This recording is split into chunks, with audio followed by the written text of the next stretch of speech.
अस्सलाम वालेकुम स्टूडेंट्स, कैसे हैं आप? ठीक ठाक हैं? चलें, today we are going to learn the usages of present continuous tense. चलें, लेट्स बिगिन द वीडियो। सबसे पहले हम बात करेंगे प्रेजेंट कंटिन्यूअस टेंस के यूजेज की। लेकिन this tense is used to talk about an action which is going on at present और at the time of speaking. Students, जब कभी भी हम ऐसे एक्शन की बात कर रहे हो जो eight the time of speaking या एट प्रेजेंट कंटिन्यूअस हो या इन प्रोसेस हो, तो ऐसे सेंटेंसेस को हम लोग प्रेजेंट कंटिन्यूअस टेंस में डिस्क्राइब करेंगे। इसकी एग्जाम्पल से समझते हैं इसको। हमारी फर्स्ट एग्जाम्पल है I am teaching you English. जैसे कि इस वक्त जब हम बात कर रहे हैं तो क्योंकि मैं आपको इंग्लिश पढ़ा रहा हूँ तो मैं कहूँगा I am teaching you English, मैं आपको इंग्लिश पढ़ा रहा हूँ। इसी तरह से क्योंकि इस वक्त आप लोग क्लास अटेंड कर रहे हैं तो मैं कहूँगा you are attending the class, आप क्लास अटेंड कर रहे हैं। इसी तरीके से हम इस पिक्चर में देख सकते हैं कि वो म्यूज़िक को सुन रहा है, तो मैं कहूँगा he is listening to music, वो म्यूज़िक को सुन रहा है। तो ये एक्शन जो है वो eight the time of speaking continuous है, तो इसको भी हम प्रेजेंट कंटिन्यूअस में डिस्क्राइब करेंगे। नेक्स्ट एग्जाम्पल को देखते हैं। इट इज़ रेनिंग आउटसाइड, बाहर बारिश हो रही है। ये एक्शन भी क्योंकि eight the time of speaking continuous है तो इसके लिए भी हम प्रेजेंट कंटिन्यूअस टेंस यूज़ कर रहे हैं। चलें, अब हम बढ़ते हैं अपने लास्ट एग्जाम्पल की तरफ। स्टूडेंट्स, हमारी लास्ट एग्जाम्पल है the children are playing in the garden. बच्चे जो हैं वो गार्डन में खेल रहे हैं। स्टूडेंट, हम पिक्चर में क्लियरली देख सकते हैं कि बच्चे जो हैं वो इस वक्त खेल रहे हैं। सारा जो एक्टिविटी है वो इन प्रोसेस है, तो इसीलिए हम इसको डिस्क्राइब करने के लिए प्रेजेंट कंटिन्यूअस टेंस यूज़ कर रहे हैं। तो आई होप आपको क्लियर हो गया होगा। स्टूडेंट्स, अब हम आगे बढ़ेंगे और हम सीखेंगे प्रेजेंट कंटिन्यूअस का सेंटेंस स्ट्रक्चर। चलें शुरू करते हैं। सबसे पहले हम देखेंगे एफर्मेटिव सेंटेंसेस। प्रेजेंट कंटिन्यूअस में हम सबसे पहले क्या यूज़ करते हैं? सब्जेक्ट, फिर helping verb is are am, फिर वर्ब की फर्स्ट फॉर्म प्लस ING, और फिर हम लोग ऑब्जेक्ट यूज़ करते हैं। स्टूडेंट्स की एग्जाम्पल हो सकती है आई एम टेकिंग टी। तो आप देख सकते हैं मैंने आई के बाद एम यूज़ किया है, फिर टेक के अंदर ING फॉर्म ऐड कर दिया है, टेकिंग बना दिया है इसको। इसी तरीके से फिर एंड में ऑब्जेक्ट यूज़ हो रहा है टी। इसी तरीके से सेकंड एग्जाम्पल है you are reading a story, आप स्टोरी पढ़ रहे हैं। इसी तरीके से थर्ड एग्जाम्पल है he is attending a party, वो पार्टी अटेंड कर रहा है। तो आप इन तीनों एग्जाम्पल्स में देख सकते हैं कि मैंने सब्जेक्ट के बाद इज़ MR को as a helping verb use किया है और वर्ब की जो फर्स्ट फॉर्म है उसमें ING ऐड करके ING फॉर्म बना ली है। तो प्रेजेंट कंटिन्यूअस में हम लोग इज़ MR यूज़ करते हैं और वर्ब की जो है वो ING फॉर्म यूज़ करते हैं। तो आई होप आपको क्लियर हो गया होगा। चलिए देखते हैं कि इसके नेगेटिव सेंटेंसेस किस तरह से बनाएंगे हम। स्टूडेंट्स, प्रेजेंट सिंपल का जब हम नेगेटिव सेंटेंसेस बनाने जाएंगे तो सबसे पहले हम यूज़ करेंगे सब्जेक्ट, फिर हेल्पिंग वर्ब इज़ MR, और इज़ MR के बाद हम लोग नॉट ऐड कर देंगे सेंटेंस को नेगेटिव बनाने के लिए। उसके बाद हम वर्ब की फर्स्ट फॉर्म प्लस ING, और उसके बाद हम ऑब्जेक्ट यूज़ करेंगे। इसकी एग्जाम्पल हो सकते हैं I am not taking tea, You are not reading a story, he is not attending a party। तो आई होप आपको क्लियर हो गया होगा। चलें अब बढ़ते हैं इंटेरोगेटिव की तरफ। स्टूडेंट, जैसा कि आपको पता है कि हम लोग जब कभी भी इंटेरोगेटिव सेंटेंसेस बनाते हैं तो उसमें हम लोग हेल्पिंग वर्ब को सब्जेक्ट से पहले यूज़ करते हैं। तो प्रेजेंट कंटिन्यूअस में क्या होगा? सबसे पहले हम हेल्पिंग वर्ब यूज़ करेंगे इज़ आर एम, फिर सब्जेक्ट, फिर वर्ब की फर्स्ट फॉर्म प्लस ING, और फिर ऑब्जेक्ट। जैसे मैं कहूँ am I taking tea, are you reading a story, is he attending a party. तो आई होप आपको स्ट्रक्चर क्लियर हो गया होगा। चलें अब तीनों एफर्मेटिव, नेगेटिव, इंटरोगेटिव को एक साथ देखते हैं। हम लोग आगे बढ़ते हैं। स्टूडेंट्स, हमारी फर्स्ट एग्जाम्पल है आई एम प्लेइंग क्रिकेट। अब जब मैं इसका नेगेटिव बनाने जाऊंगा तो मैं क्या करूंगा? सिंपली एम के बाद नॉट ऐड कर दूंगा, तो इसका नेगेटिव बन जाएगा I am not playing cricket. इसी तरीके से अगर मुझे इसका इंटेरोगेटिव बनाना है तो मैं क्या करूंगा? एम को आई से पहले अगर यूज़ करूंगा तो सेंटेंस इंटेरोगेटिव बन जाएगा, यानी इसका इंटेरोगेटिव बनेगा एम आई प्लेइंग क्रिकेट। तो आगे बढ़ते हैं। फिर हमारी सेकेंड एग्जाम्पल है you are listening to music. इसका नेगेटिव बनेगा you are not listening to music. Interrogative होगा are you listening to music. इसी तरह से नेक्स्ट एग्जाम्पल देखते हैं। She is helping her mother in the kitchen. अब जब मैं इसका नेगेटिव बनाने जाऊंगा तो यहाँ पे हेल्पिंग वर्ब इज़ है, तो मैं इसके बाद अगर नॉट ऐड कर दूंगा तो सेंटेंस नेगेटिव बन जाएगा, यानी ये नेगेटिव होगा she is not helping her mother in the kitchen. इसी तरीके से अगर मुझे इसका इंटेरोगेटिव बनाना है तो मैं इसको शी से पहले यूज़ करूँगा तो सेंटेंस इंटेरोगेटिव बन जाएगा, यानी ये इस तरह हो जाएगा is she helping her mother in the kitchen. क्या वो अपनी मदर की किचन में हेल्प कर रही है? तो ये उसका नेगेटिव बन गया। आगे बढ़ते हैं। हमारी नेक्स्ट एग्जाम्पल है John is operating computer. John computer operate कर रहा है। इसका नेगेटिव होगा John is not operating computer और इंटेरोगेटिव होगा इज जॉन ऑपरेटिंग कंप्यूटर। चलें आगे बढ़ते हैं स्टूडेंट्स। हमारी लास्ट एग्जाम्पल है इट इज रेनिंग आउटसाइड। इसका नेगेटिव बनेगा it is not raining outside. Interrogative होगा इज इट रेनिंग आउटसाइड। तो स्टूडेंट आई होप आपको क्लियर हो गया होगा। चलें अब प्रेजेंट कंटिन्यूअस में कुछ और बातों को सीखते हैं। स्टूडेंट्स अब हम बात करेंगे कुछ टाइम एक्सप्रेशंस की जो प्रेजेंट कंटिन्यूअस टेंस के साथ यूज होते हैं। स्टूडेंट्स प्रेजेंट कंटिन्यूअस के साथ जो हम टाइम एक्सप्रेशंस यूज करते हैं उसमें now, right now, at present या एट द मोमेंट शामिल है। चलें इनको हम एग्जाम्पल्स के साथ समझते हैं। हमारी फर्स्ट एग्जाम्पल है we are learning English now. We are watching TV right now.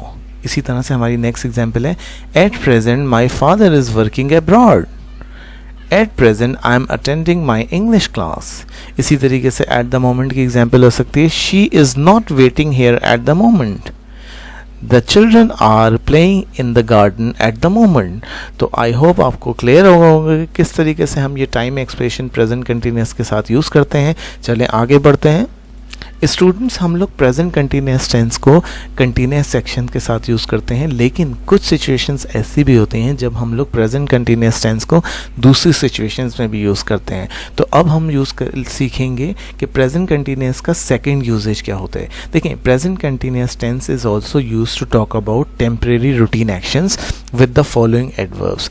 Students जब कभी भी हम nowadays, these days, presently, currently या for the time being use कर रहे होते हैं तो ऐसे सिचुएशन में भी हम लोग प्रेजेंट कंटिन्यूअस टेंस यूज़ करते हैं और इसको हम कहते हैं टेम्परेरी रूटीन। देखिए टेम्परेरी रूटीन का मतलब होता है कि ऐसे काम जो कि हम लोग eight the time of speaking ना कर रहे हों बल्कि इन दिनों कर रहे हों, आज कल कर रहे हों। चलो इसको एग्जाम्पल से समझते हैं।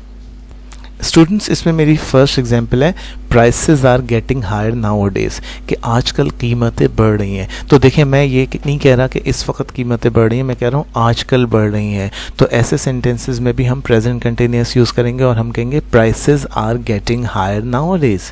इसी सेंटेंस में मैं दीज डेज भी इस्तेमाल कर सकता हूँ क्योंकि दीज डेज का मतलब भी आजकल होता है, तो मैं ये भी कह सकता हूँ prices are getting higher these days. इसी तरीके से मेरी सेकेंड एग्जाम्पल है I am learning English nowadays, कि मैं आजकल इंग्लिश सीख रहा हूँ। देखिए स्टूडेंट अब इस सेंटेंस में आप किसी को ये बता रहे हैं कि आप आजकल ये काम कर रहे हैं, यानी टेम्परेरी तौर पे इन दिनों आपकी ये रूटीन है। तो इस तरह के सेंटेंसेस में भी हम प्रेजेंट कंटिन्यूअस टेंस यूज़ करते हैं। इसी तरीके से अगर वो इन दिनों लंदन में रह रहा है, वैसे कहीं और रहता है, तो मैं कहूँगा he is presently studying in London, कि वो इन दिनों लंदन में स्टडिंग कर रहा है। इसी तरीके से मेरी एग्जाम्पल है they are presently looking for a job, कि वो लोग इन दिनों एक जॉब तलाश कर रहे हैं। इसी तरीके से मैं कहूँ the director is currently having talks in the USA, कि डायरेक्टर जो हैं वो इन दिनों यूएसए में बातचीत कर रहे हैं। इसी तरीके से मैं कहूँ our country is currently facing a lot of problems, कि इन दिनों हमारा मुल्क बहुत सारी प्रॉब्लम्स फेस कर रहा है। इसी तरीके से मेरी लास्ट एग्जांपल है we are using our old computer for the time being, कि इन दिनों जो है वो टेम्परेरी तौर पे हम अपना पुराना कंप्यूटर इस्तेमाल कर रहे हैं। तो स्टूडेंट्स आपने देखा कि जब कभी भी हम अपने टेम्परेरी रूटीन एक्शंस की बात करें, यानी वो काम जो हम इन दिनों कर रहे हों, तो उसके लिए भी हम प्रेजेंट कंटिन्यूअस टेंस यूज़ करते हैं। आई होप कि आपको प्रेजेंट कंटिन्यूअस का सेकंड यूजेज समझ में आ गया होगा। चलें आगे बढ़ते हैं प्रेजेंट कंटिन्यूअस के थर्ड यूज़ की तरफ। स्टूडेंट्स अभी तक हमने सीखा कि हम प्रेजेंट कंटिन्यूअस को उन सिचुएशंस में यूज़ करते हैं जहाँ पे हमारी एक्टिविटी जो हो इन प्रोसेस हो। उसके बाद सेकंड हमने यूजेज में देखा कि प्रेजेंट कंटिन्यूअस को हम उन एक्टिविटीज़ के लिए यूज़ करते हो जो आजकल हम कर रहे हैं। इसी तरीके से हम लोग स्टूडेंट प्रेजेंट कंटिन्यूअस को फ्यूचर के लिए भी इस्तेमाल करते हैं। चलें यहाँ पे इसका यूजेज पढ़ते हैं पहले। Present continuous is also used to talk about fixed future actions for which arrangements have been made। Student इसका मतलब ये होता है कि ऐसे सेंटेंसेस जिसमें हम किसी फ्यूचर एक्शंस की बात कर रहे हों, ऐसे सिचुएशन जिसकी हम जो काम तो हम फ्यूचर में करेंगे लेकिन उसके अरेंजमेंट्स हम कर चुके हैं, हम प्लान को फाइनलाइज कर चुके हैं, तो ऐसी सिचुएशन में हम प्रेजेंट कंटिन्यूअस टेंस यूज़ करेंगे। चलें इसको हम अपने एग्जाम्पल से क्लियर करेंगे। जैसे मैं कहूँ आई am leaving for America tomorrow, मैं कल अमेरिका जा रहा हूँ, तो इसका मतलब है कि मैंने अमेरिका जाने का प्लान जो है वो फाइनल कर लिया है और उसके लिए जो भी रिक्वायर्ड अरेंजमेंट्स हैं वो भी कर लिए हैं, तो मैं कहूँगा I am leaving for America tomorrow. इसी तरीके से मैं कहूँ she is coming from London next week, वो नेक्स्ट वीक लंदन से आ रही हैं, यानी उनका आना जो है वो कंफर्म हो चुका है, फाइनलाइज हो चुका है और उसके अरेंजमेंट्स भी हो चुके हैं। इसी तरीके से अगर हम कोई पार्टी कल कर रहे हों और हमने अरेंजमेंट्स कर लिए, गेस्ट को इन्वाइट कर लिया, तो हम कहेंगे we are having a party tomorrow. इसी तरीके से मेरे भाई जो हैं उन्होंने नए ऑफिस में जॉब के लिए अप्लाई किया था, उनकी जॉब हो गई है और अब उनको ऑफिस में ज्वाइनिंग करना है, तो मैं कहूँगा my brother is joining his new office this Monday. इसी तरीके से मैं कहूँ Charles is taking 3 courses this year, कि चार्ल्स जो हैं वो 3 कोर्सेज कर रहे हैं इस साल में। तो इन सारे सेंटेंसेस में हम देख सकते हैं कि हम फ्यूचर के एक्शन की बात कर रहे हैं, लेकिन ऐसे फ्यूचर एक्शन जो कि फिक्स फ्यूचर एक्शन हैं। तो आई होप आपको क्लियर हो गया होगा। चलें आगे बढ़ते हैं प्रेजेंट कंटिन्यूअस की नेक्स्ट यूजेज की तरफ। स्टूडेंट्स, प्रेजेंट कंटिन्यूअस का 4th यूजेज होता है जब हम किसी के रिपीटेड एक्शंस की कंप्लेन कर रहा हूँ, यानी हम ये कह रहा हूँ कि ये शख्स जो है ये बार बार ये एक्शन को परफॉर्म करता है और उसके एक्शन करने को हमें अच्छा ना लगता हो। इसका यूजेज पढ़ेंगे हम। We can also use present continuous with adverbs always, continuously और constantly for complaining something, specially when the action happens repeatedly. देखिए, जब कोई एक्शन कोई शख्स बार बार करता है और उसके करने की वजह से हम इरिटेट हो रहे हों, वो थोड़ा सा लोग परेशान होते हैं उसके इस एक्शन से और कंप्लेन करने के लिए लोग कहते हों कि भाई ये तो हर वक्त ये करता रहता है, ये बार बार ये करता रहता है, तो इसके लिए हम प्रेजेंट कंटिन्यूअस टेंस यूज़ करते हैं। चलें इसको एग्जाम्पल से समझते हैं। देखें, यहाँ पे मेरी फर्स्ट एग्जांपल है, he is always coming to class late, कि वो क्लास में हर वक्त लेट आता रहता है। देखें, यहाँ पे मैं उसके लेट आने की कंप्लेन कर रहा हूँ, तो मैं ये नहीं कहूँगा कि he always comes to class late. मैं क्योंकि कंप्लेन करना चाह रहा हूँ तो मैं कहूँगा he is always coming to class late, वो क्लास में लेट आता रहता है। इसकी ट्रांसलेट भी स्टूडेंट थोड़ा सा डिफरेंट तरीके से होती है। चलें सेकेंड एग्जाम्पल देखते हैं। I think John can't lose weight, he is always eating something. देखें, he is always eating something का मतलब है वो हर वक्त कुछ खाता रहता है। स्टूडेंट, इसकी ट्रांसलेशन थोड़ी चेंज होगी, वो खा रहा है ये नहीं होगी, वो खाता रहता है। इसी तरीके से थर्ड एग्जांपल है, I don't like them because they are always complaining, कि वो हर वक्त शिकायतें करते रहते हैं। तो जब ये करते रहते हों, इस तरह का ट्रांसलेट करना हो, तो तब भी हम प्रेजेंट कंटिन्यूअस को यूज़ करते हैं। इसी तरीके से मैं कहूँ ही इज़ कॉन्स्टेंटली टॉकिंग, वो मुस्तकिल बातें करता रहता है, तो ही इज़ कॉन्स्टेंटली टॉकिंग का मतलब भी हो जाएगा वो बातें करता रहता है। स्टूडेंट, ट्रांसलेशन को आपने बहुत गौर से समझना है। इसी तरीके से मैं कहूँ he is continuously changing his mind, कि वो बार बार अपना माइंड चेंज करता रहता है। इसी तरीके से मैं कहूँ nobody like Sam at school because he is always having arguments with other student, कि सैम को स्कूल में कोई भी पसंद नहीं करता क्योंकि वो दूसरे स्टूडेंट से आर्गूमेंट्स करता रहता है। तो आई होप कि आपको क्लियर हो गया होगा।